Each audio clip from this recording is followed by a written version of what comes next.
Maintenant, tant que tu as 6 bana bazaki penza malade, 6 personnes. Fièvre malade, bien sali bango 3 jours sur 4 jours. Donc nazaki na choité malgré to kende na programme on a été toujours bango to kende bango na hôpital.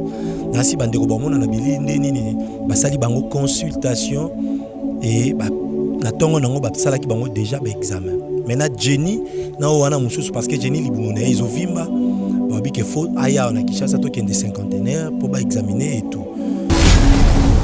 C'est qu'un homme aura sémé, il les moissonnera aussi. Biso to sala ngo parce que tozana posa wana ya kosunga. Okabela batu bambongo to muso yebate bakenda basala na ngoni.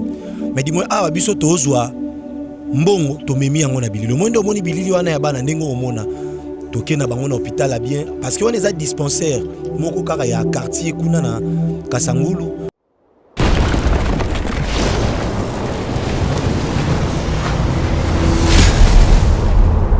Biso Télévision, chaîne Oyo Kokani na yo. Bonjour mesdames, messieurs, bienvenue dans votre émission de la semaine, qui est donc cette émission Bossolo à Congo, une émission d'analyse et critique. Mesdames, messieurs, c'est un plaisir pour moi de savoir que vous êtes nombreux. Merci pour votre confiance, merci pour votre fidélité, merci pour votre assistance spirituellement, physiquement, et puis merci pour na sponsoring, merci na sponsor na biso nyonso ya Biso Télévision. Merci, un grand merci à vous. Bon, on est toujours ça la confiance dans la chaîne Biso Télévision. Alors mesdames, messieurs, aujourd'hui je vais donc recevoir pour vous un homme de Dieu, prophète ya Oazali Bongo Moto Boyebi Bino Banso, prophète qu'on va parler de orphelinat Oyo.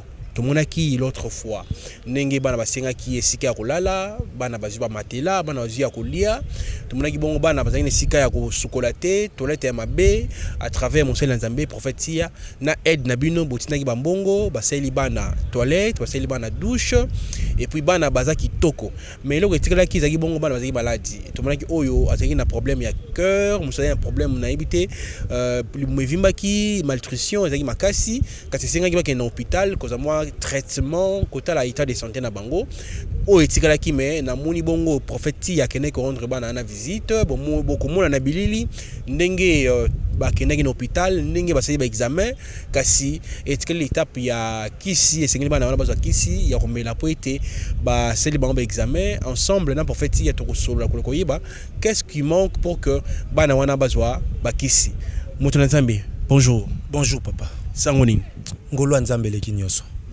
En fait, il y a tout le monde na orphelinat kuzonga kwa assister susubana na maimatali examen na moni bande kopé à poto ba réagir compter examen et puis qu'est-ce qui manque encore pour que bana wana ba na traitement. Non bana to kendaki juste ko rendre bango visite par rapport que to maman mo rapesa ki biso colis ya bilamba to ki otika kuna tant to kei si vraiment to kuti pena bana bazaki sérieusement malade. Parce que ça na bandeko basungaki na moi traitement ya Jenny na moi na mususu wana azana 4 ans aza problème okola ya croissance excuse maintenant tant okei to kuti pena 6 bana bazaki penza malade 6 personnes fièvre malade bien sali bango 3 jours sur 4 jours. Donc nazaki na choité malgré to kende na programme on a été toujours bango to kende bango na hôpital.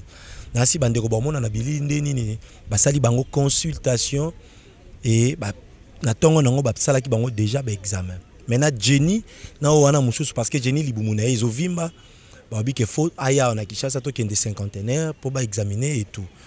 Wana mwana na pe mususu wa 4 ans wana faki pe aya boye ba mema yekuna. Mais ba wana mususu senga vraiment ba kisi.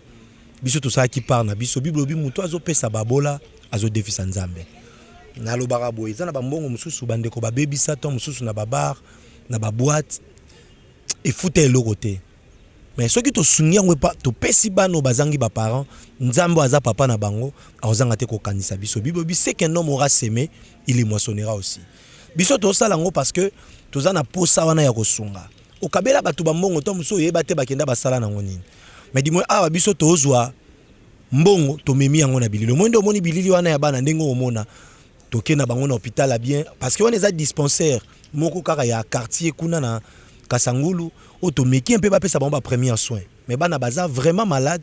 OK, photo zonga to récupérer bango to yena bango ba celle ci bango sous examen penza ya bien et puis ba traitement ya bien. Neti Jenny aza vraiment malade. Ba bengi nga balobi libumu wana ezo continuer kovimba et puis donc aza vraiment malade soki tosungi te nayebi te soki ekosuka ndenge nini mais nazondimisama eza na bato ya mitema malamu oyo bakoyede bana wana parce que bomonaki ndenge nini tokendaki biso moko na mbongo na mwa moke tozalaki nango toke tosali toilette na oyo bopesaki tosombi babiloko elamba eloko ya kolia le 31 tolalaki wana tofete na bana le premier bana baliaki neti bana na biso et bana baza malade na janvier oyo mwa mopepe wana eza mingi na Congo awa eza penza ya malade bana bazobela bakosu kosu mais et frappé pe kuna na orphelinat et soki tokoti makambo te nayebi te soki ekozala ndeni mais nazondimisa make mutema mutu moko ekosimbama po tosombela bana ne fiske kisi po tomema bana ne fiske na hôpital nzambe ya baorphelin akozanga te kopambola biso. Voilà, Beneko Balandi, Narulinga Bongo, tout découvrir, image, Ndengi, prophète à Kenaki Bongo, pour rendre Bana en visite. Donc, total Abilili, et puis tout se retrouver après pour tout continuer.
Paquete va pescar, mon pas papa.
On est obligé là 4 personnes, donc 4 personnes.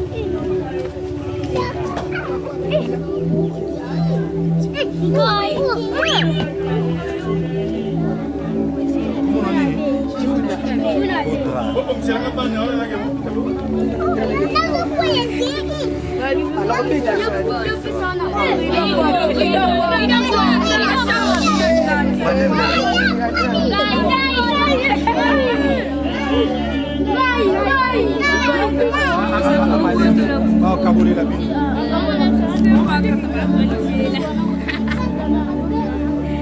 tala.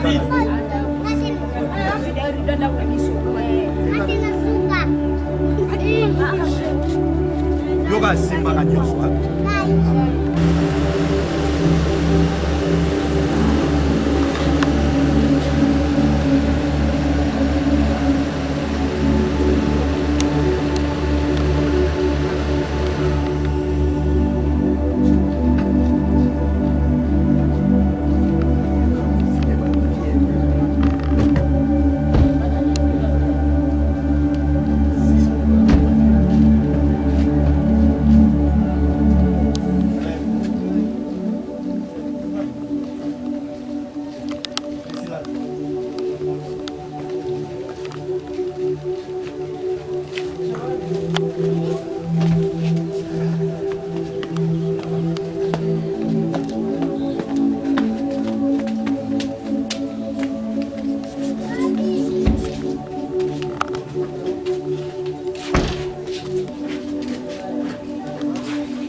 Chimulamba Kashi.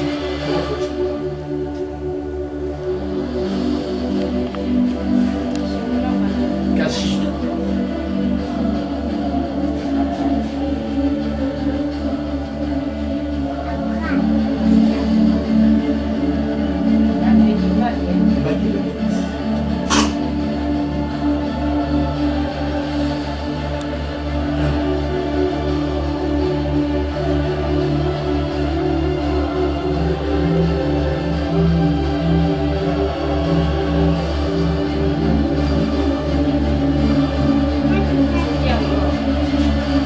Fatih Beton.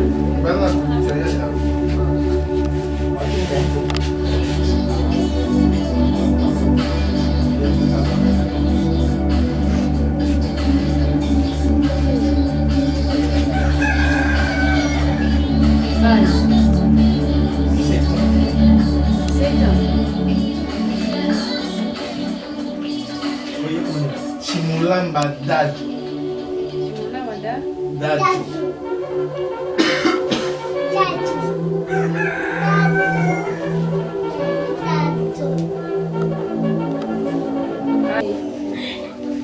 Chimulamba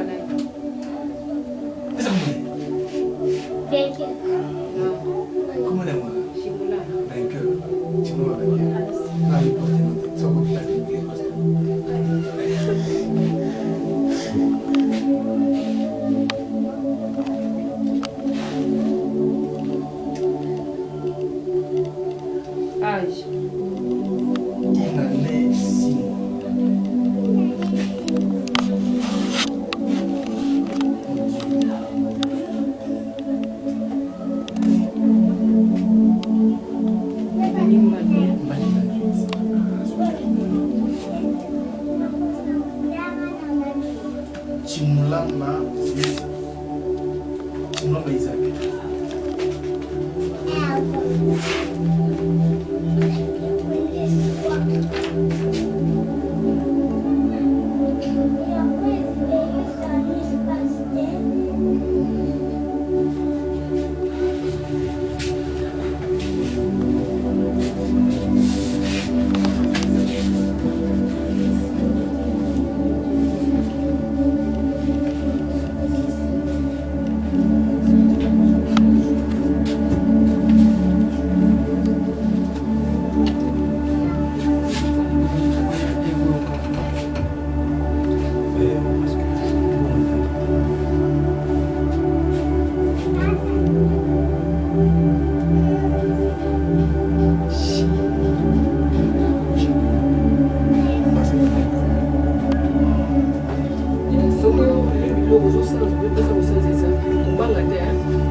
Voilà, merci beaucoup mesdames, messieurs, pour découvrir Nenge prophétie à Kosti pour Mouné pour na orphelin Oyo. Ça fait très mal bande balandi.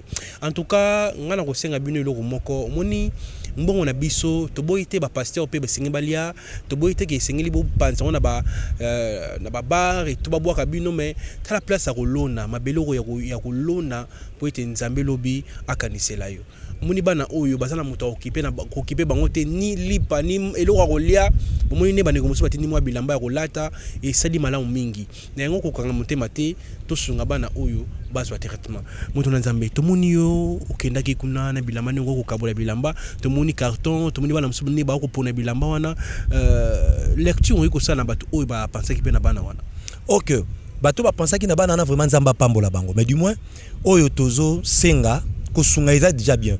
Mais tant que sunga neti mwana azanga parent ko souhaiter le moko lokwa yo lati déjà comme le roi torchon et baby a popesi bana parce que la plupart bilambo batinda biso tozwa bien sûr que papa a pesa ki yango o a pesa ki yo eza na carton alobaki que eza ba biloko a pesa ki pas petite sœur na ye bateki tant alandi mission o etikalaki yango ne tokiozwa malgré ezaki penza eza ilamba bana ba kolata to pesa ki kaka mais maman o atinda ki bana na ye ba yo tikela biso na bureau eza na sachet wana eza bien eza ba 10 robe na ba jeep na ba ketch o bana ba kolata ba ko bimela tant to ngito sunga ba orphelin to pesa bango te ba bilamba mo boyo to lati déjà te to pesa oko kepe na ville oko kepe na boutique o sombi elamba bi opesi mwana mobola opesi orphelin e ko zala bien ba kabake loko e bébité ata so ningo kabela mutalata ko pesa ye loko te lati trop opesi te fo opesa muto loko nenge yo linga ndeka eza esika nango opesi.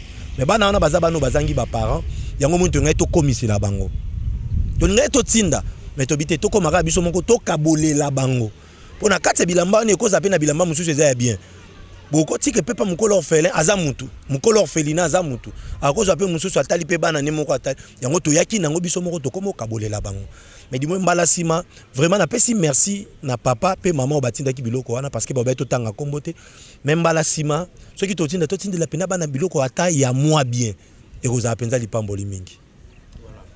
Maneko balandi na bandi boyoki prophète ya ndenga lobi kasi leo to yaki poto ba mingi te mais ba imaginer lobi ti na émission lelo to yete ko senga bino na batomite malamu mameka mpe ko sunga bana oyo bazwa traitement na yango bomoni nde bakena ko zwa bakena ko sa ba examen bakuti ba bokono mo ebele mo maladi mo ebele mingi kasi ko senga bakisi bamela po babika na yango na lisungi na bino e ko sunga ba orphelin oyo na bandi ke ngape de ma part nzamba ko pambolanga pourquoi parce que ndengi na ko lekisaka ba image ya bana oyo ngape nzamba ko pambolanga autrement mais bino ba epé boza moi makoki moi quelque chose pour me kampe ko kanisa bana oyo e ko sa malamu mingi nzamba ko pambola na likam oyo za nango na yango to komi pe na suka ezaki bongo lelo ezaki plus ko lakisa bino ndenge bana wana okena ko zo traitement ba oyo pe a sungi bana ezaka moto lo ayo ope amoni bana babeli atindi quelque chose bana na hôpital prophète azani kaka pont oyo akosunga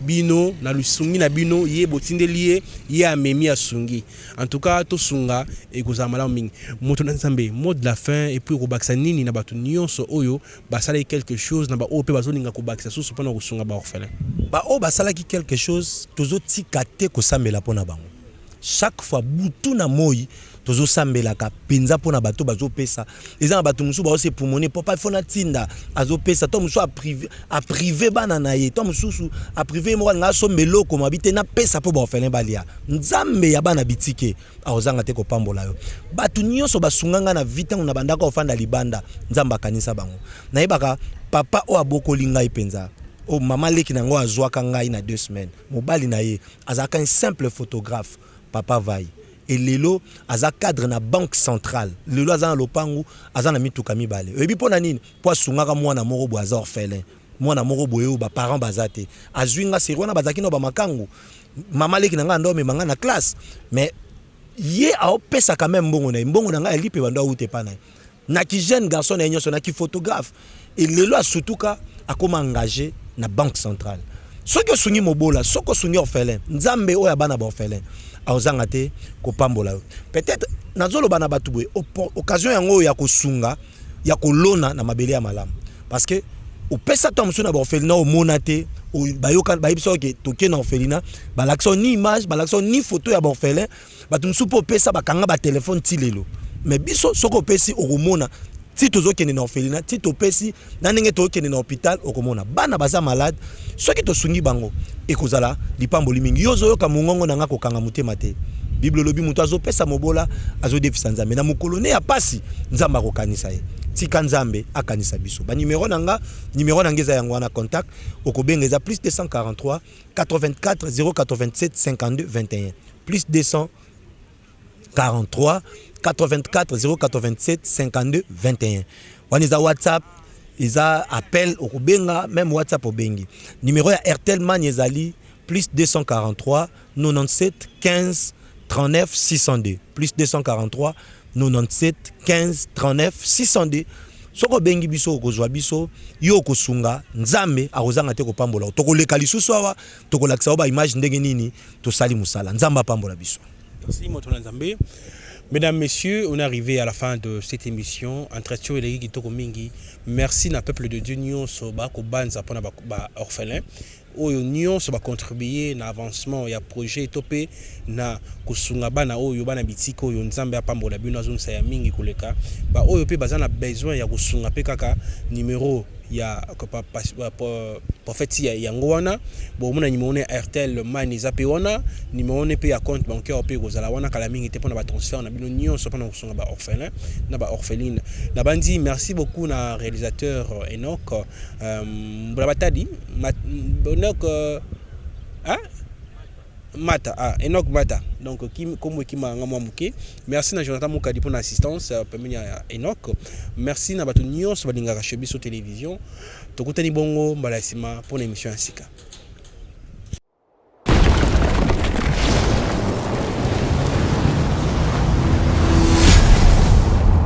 Chebiso télévision chaîne oyo ekokani na yo.